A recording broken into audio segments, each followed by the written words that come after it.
গোটা পৃথিবী জড়াবে এই যুদ্ধে, মহাযুদ্ধ ঘটবে। সেই যুদ্ধর চিঙ্গারিটা আস্তে আস্তে প্রকাশ পাবে। আল্লাহ নবী জনাবে মুহাম্মদুর রাসূলুল্লাহ, সকলে বলুন সাল্লাল্লাহু আলাইহি ওয়াসাল্লাম, তিনি হাদিস বর্ণনা করেছেন, হে আমার সাহাবীরা শোনো, পৃথিবীতে মহাযুদ্ধটা যখন ঘটবে, আর যে জিনিসটা নিয়ে ঘটবে সেটা শোনো, নদীটার নাম হচ্ছে ফোরাত নদী। ফোরাত নদী শুকিয়ে যাবে, তার মধ্যেখান থেকে পাহাড় বেরিয়ে আসবে, আর ওটাকে সোনার পাহাড়টা নিয়ে মহাযুদ্ধ শুরু হবে। এই যুদ্ধটা এইখানেই থামবে না। বিশেষজ্ঞরা বলছেন, বড় বড় ইসলামী স্কলাররা বলছেন যে নবীজির হাদিস মোতাবেক ইশারা বোঝা যাচ্ছে এই যুদ্ধ 4 বছর যাবত চলবে, বহু মুসলমানের প্রাণহানি হবে। এই যুদ্ধে এখনো অনেকগুলো দেশ ঝাঁপাবে। অলরেডি ঈদের পরের দিনে 4 জন ঝাঁপিয়ে ফেলেছে।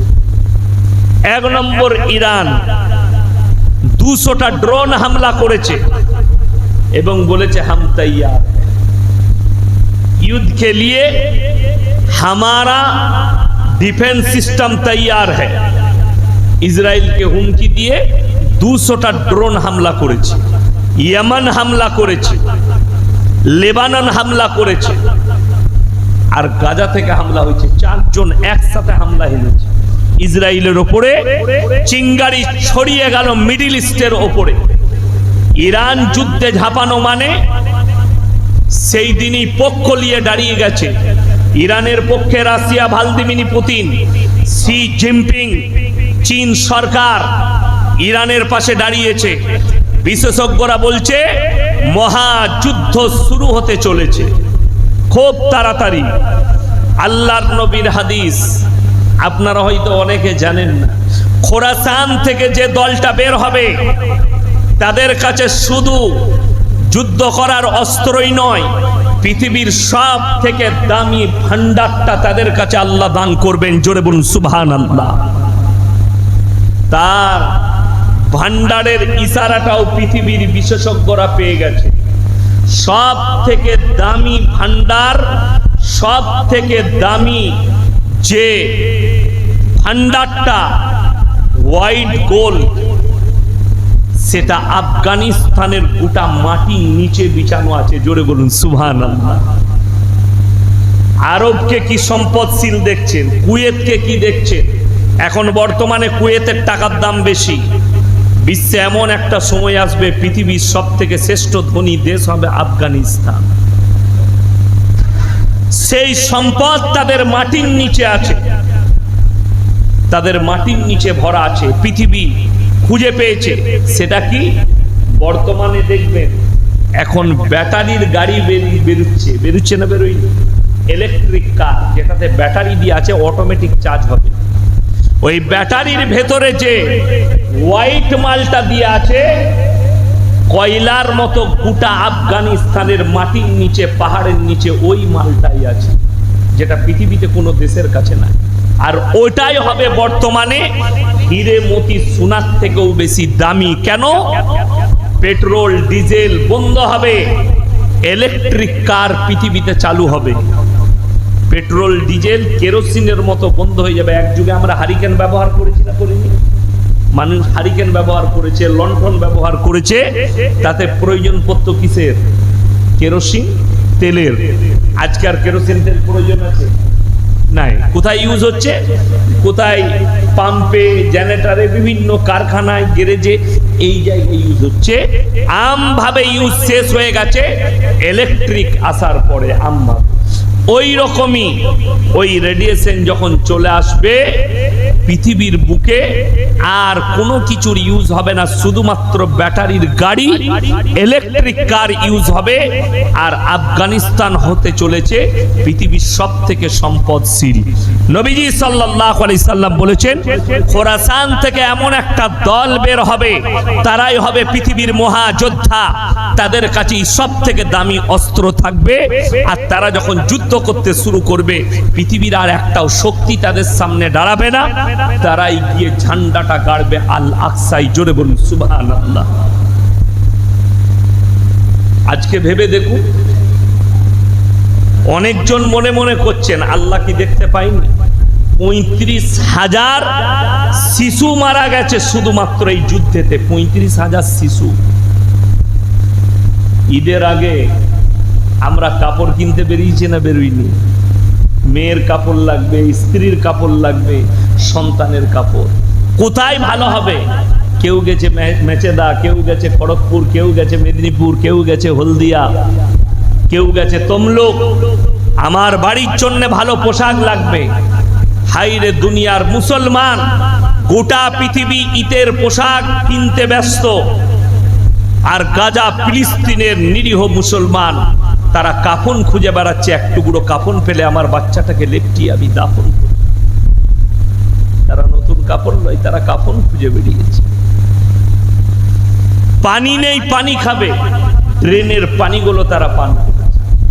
শিশুর কাছে খাবার নেই, তারা ঘাস চিবিয়ে খাচ্ছে। এখনো দেখতে পাবে অনাহারে কত বাচ্চা মারা গেছে। খাবার ফেলা হচ্ছে আসমান থেকে, কত খাবার ফেলা হবে। পর্যাপ্ত দুধ নেই। যে বাচ্চাগুলোর মা মারা গেছে, যারা দুধ পান করে, সেরকম 10,000 শিশু আছে গাজায়, যাদের মা মারা গেছে, বাপ মারা গেছে। বাচ্চা বাচ্চা বোনরা তাদেরকে কাছে রেখেছে, তাদের দুধ নাই পান করাবার, তাদেরকে পানি পান করে থাকতে হচ্ছে। কত বাচ্চা মারা যাচ্ছে। আল্লাহর আযাব আপনার আমার কাছেও পৌঁছাতে পারে। আল্লাহর আযাবের চিঙ্গারি আপনার কাছেও এসে ধাক্কা দিতে পারে। ওই জন্যে ইমানের দিক দিয়ে মজবুত থাকুন। ইমানের দিক দিয়ে আপনারা দেখেছেন গাজার মুসলমানদের ইমান কতটা মজবুত। সব ভেঙে গেছে, স্ত্রী মারা গেছে, বাচ্চা মারা গেছে, সব চলে গেছে। হাতেতে বাচ্চা যেটা নিয়ে খেলা করত, সেই খেলনাগুলো বাপের হাতে আছে। মিডিয়াওয়ালা জিজ্ঞেস করছে আপনার সব চলে গেছে, ঘর বাড়ি ভেঙে গেছে।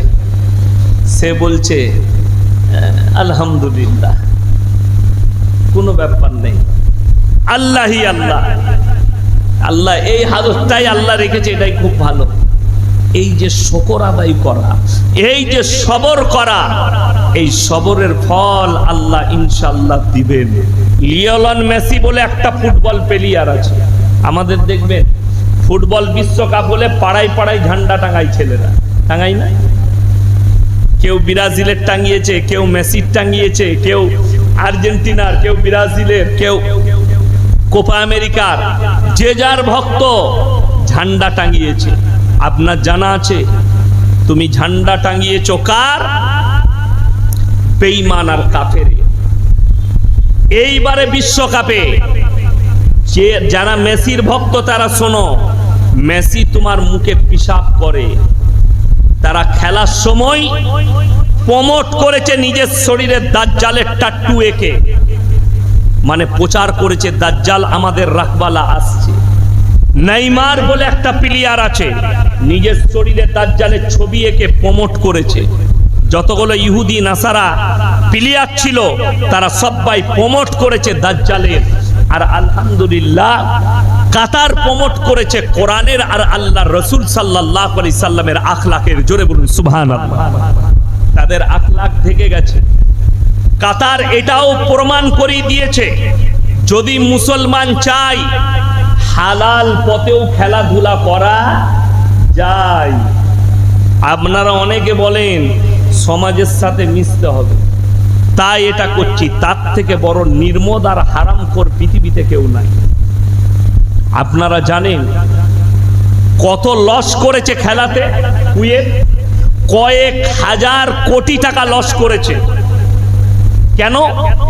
মদ নিষিদ্ধ করেছিল কোন রকম। নোংরা পোশাক পরে স্টেডিয়ামে কোনো মহিলা প্রবেশ করলে তার 3 বছরের জেল হবে কুয়েতে। পোশাক লম্বা পরে যেতে হবে। ভারতের যে অন্ধভক্তরা চিল্লাচ্ছে, ভারতের একটা বলিউডের আর্টিস্ট মেয়ে ছেলে দাওয়াত পেয়েছিল খেলায়, বিশ্ব দরবার থেকে দিয়েছিল, ফুটবল আইসিসি থেকে, ফুটবল লিগ থেকে। কিন্তু ওই সরকারের চাপে তাকে পুরো শরীর ঢাকা ড্রেস পরে প্রবেশ করতে হয়েছিল। জোরে বলুন সুবহানাল্লাহ। তাদের চাপেতে পড়ে তাদেরকে প্রবেশ করতে হয়েছিল ঢাকা জামা পরে। কোরআনের প্রমোট করা হয়েছিল, খেলার উদ্বোধন হয়েছে কোরআনের তেলাওয়াত দ্বারা। যে ছেলেটা তেলাওয়াত করেছিল সেই ছেলেটার এই নিচে দিকটা গোটাই নেই, শুধু হাত আর বডিগুলো আছে, পা দুটোই নেই। সেই ছেলেটা হচ্ছে ব্রেন অ্যাম্বাসেডর কোথাকার? কাতারে। এই বাচ্চাটা যখন হজ করতে গেছে, একে জেড ক্যাটাগরির বডিগার্ড দিতে হয়েছে আরব সরকার, জেড ক্যাটাগরির বডিগার্ড। ব্রেন অ্যাম্বাসেডর যাচ্ছে একটা দেশের। তো এইখানে ভেবে বিশ্বনবী বললেন, হে আমার সাহাবীরা শোনো, কিয়ামতের পূর্বে এমন একটা যুগ এসে দাঁড়াবে, বাঁদির পেটে মালিক পয়দা হতে শুরু হয়ে যাবে। বাঁদির পেটে মালিক। যদি বলেন কি করে? আজকে গোটা বিশ্বের দরবারে আরব কান্ট্রিগুলো ছাড়া যতগুলো কান্ট্রি আছে, এমনকি হিন্দুস্তানে যেখানে বসে আছে এই দেশেও সরকার সার্কুলার জারি করে দিয়েছে কোন মেয়েরা পেট ভাড়া দিতে পারবে, কোন মেয়েরা পেট ভাড়া নিতে পারবে, সব সার্কুলার দেয়া হয়ে গেছে। এই মেয়েরা পেট ভাড়া দিতে পারবে, এরা পেট ভাড়া নিতে পারবে। স্ত্রীকে স্মার্ট রাখার জন্য যাদের টাকা আছে, সম্পদ আছে, কোটি কোটি টাকা মানুষের কাছে যাদের কাছে আসবে, নিজের বিবির পেটে বাচ্চা নিবে না, তার বীর্যটা অন্য নারীর পেটে দিয়ে সেই বাচ্চা গ্রহণ করবে, নিজের বিবিকে স্মার্ট রেখে দিবে, আর ওইগুলোকে বলবে এগুলো আমাদের সন্তান। আর শরীয়ত বলছে এগুলোই হবে হারাম সন্তান, নাজায়েজ কিয়ামত পর্যন্ত। বেঈমান কাফেররা একটা নাম বার করেছে, সেই নামটা দিয়েছে রিলেশনশিপ। কি নাম বললাম? রিলেশনশিপ।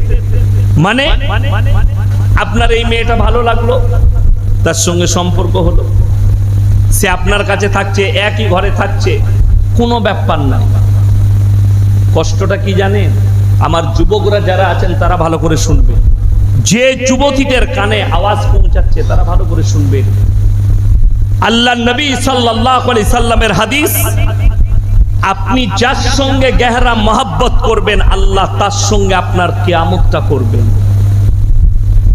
গহরা মহব্বত, আপনার মহব্বত যদি রাসূলের সঙ্গে হয়, আপনার মহব্বত যদি উলামায়ে দ্বীনদের সঙ্গে হয়, বুজুর্গানে দ্বীনদের সঙ্গে, তো আপনার কিয়ামতের ময়দানটাও হবে রাসূল সাল্লাল্লাহু আলাইহি সাল্লামের সঙ্গে। আজকের যুবকরা শোনো, তোমরা যে আর্টিস্টদের ভক্ত হয়েছো, যে ফিল্মের নাচনেওয়ালার ভক্ত হচ্ছ, তোমার কিয়ামত যদি তার সঙ্গে হয়, তোমার কিয়ামতটা কেমন হতে পারে তুমি একটু নিজে অনুভব করে দেখো। যাদের চরিত্রের ঠিক নেই, যাদের আখলাকের ঠিক নেই, আপনারা মনে করছেন তারাই হচ্ছে চলার পথ? না, ইসলামে চলার পথ যদি হয়, আল্লাহ রাসূল সাল্লাল্লাহু আলাইহি সাল্লাম এবং তিনার সাহাবীরা হচ্ছে মডেল। সকলে বলুন এদের অনুসারী হব, সকলে জোরে বলুন ইনশাআল্লাহ। তুমি যার আখলাক চরিত্রটাকে ফলো করতে চাইছো, তার চরিত্রের দিকে তাকিয়ে দেখো। আপনারা বলুন, আমার বাবাজিরা আছেন, আমার বাপের বয়সী লোক অনেক বসে আছেন, এমন একটা যুগ গেছে মানুষ অভাবে ছিঁড়া জামা পরত, ঠিক কি না? অভাবে ছিঁড়া জামা পরত। আমার দাদিরা ছিঁড়া কাপড় পরেছে, অভাবে পড়েছে, অভাবে না স্বভাবে, অভাবে। কিন্তু এমন একটা যুগ এসে দাঁড়িয়েছে, এখন কিছু হারামখোর ছেলে স্বভাবে ছিঁড়া জামা পরছে। ঈদেতে নতুন প্যান্ট কিনে নিয়ে এসে বেলেটে করে বাড়িতে ফাড়ছে। মা বলছে ফাড়ছি কে? বলে তুই বুঝবি না, ডিজাইন। ঠিক বললাম না ভুল বললাম? বলুন। জিন্সের প্যান্ট কিনে নিয়ে এসে ফাড়ছে। কেন ফাড়ছে? ফিল্মেতে কোন হারামখোর ফেড়া প্যান্ট পড়েছে, সালমান নাকে এ হারামখোর ফাড়া প্যান্ট পরে। তুমি তার চরিত্র দেখেছো? একটা আলেমের চরিত্রকে মাপো তাদের সঙ্গে। আল্লাহর কসম করে বলছি, নবীজি বলেছেন সুউল আখলা, পৃথিবীর মধ্যে মারাত্মক ব্যক্তি সে যার আখলাকটা সুন্দর, সুন্দর চরিত্র, যার চরিত্রের মধ্যে জিনা নেই, যার চরিত্রের মধ্যে বদকারি নেই, যার চরিত্রের মধ্যে নোংরামি নেই, আপনি তাকে ফলো করা বাদ দিয়ে কাকে ফলো করছেন? আপনি জানেন তারা নাম দিয়েছে রিলেশনশিপ। যতক্ষণ মন যাবে থাকবে। যে বাচ্চাটা পয়দা হবে মায়ের পরিচয় নিয়ে সে বাঁচবে। এইগুলোই হচ্ছে হারাম আওলাদ।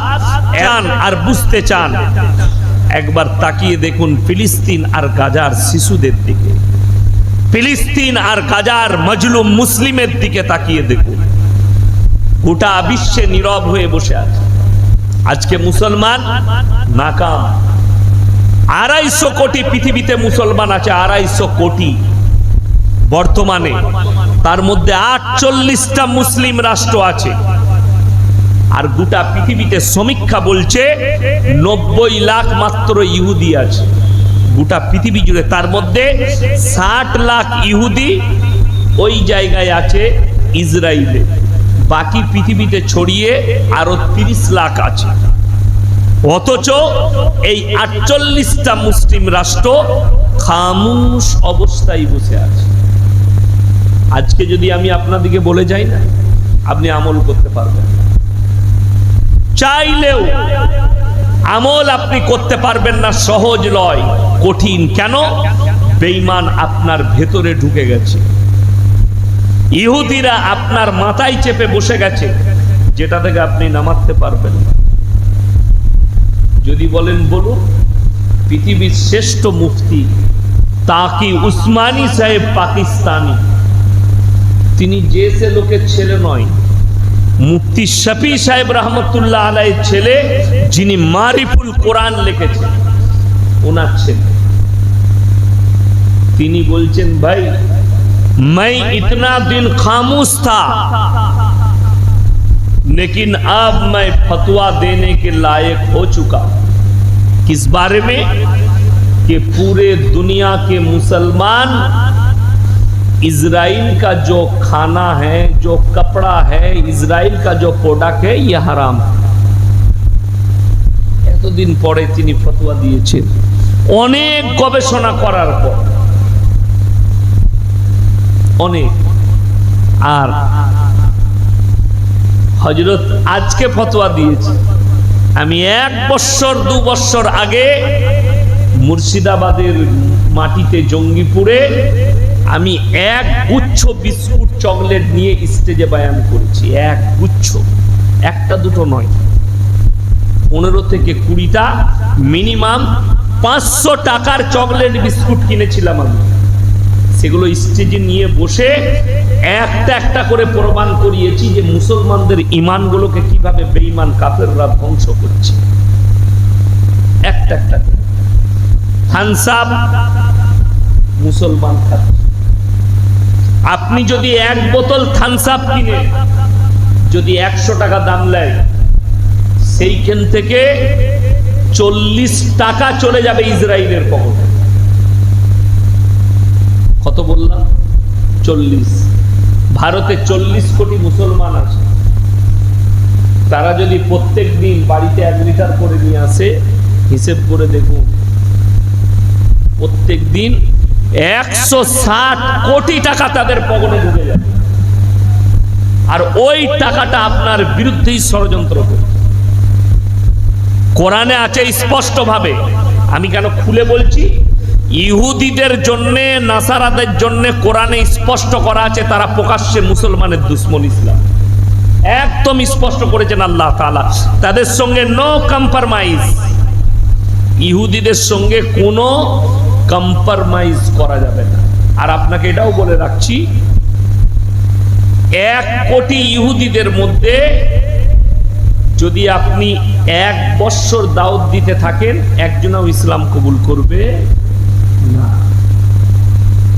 কিন্তু বর্তমানে আমাদের দেশে যে সনাতনী ভাইরা আছে, সাঁওতালরা আছে, আদিবাসীরা আছে, এদের কাছে যদি ঠিকভাবে সহিভাবে দাওয়াত পৌঁছান তো অবশ্যই এরা দাওয়াত কবুল করে নিচ্ছে। অনেকজন আছে, আমি নাম করব না। এই মেদিনীপুরেরই একটা কলেজের স্টুডেন্ট, তারা 4 বন্ধু আছে, দুজন মুসলিম দুজন অমুসলিম। আমাকে বলেছে হুজুর আপনার ঠিকানা দেন, আপনার কাছে যাব। আমরা দুই বন্ধু ইসলাম কবুল করব। বলুন না সুবহানাল্লাহ। তাদেরকে কেউ দাওয়াত দেয়নি, তারা ইসলামের ভালো বুঝেছে, কিন্তু ইহুদি ইসলাম কবুল করবে।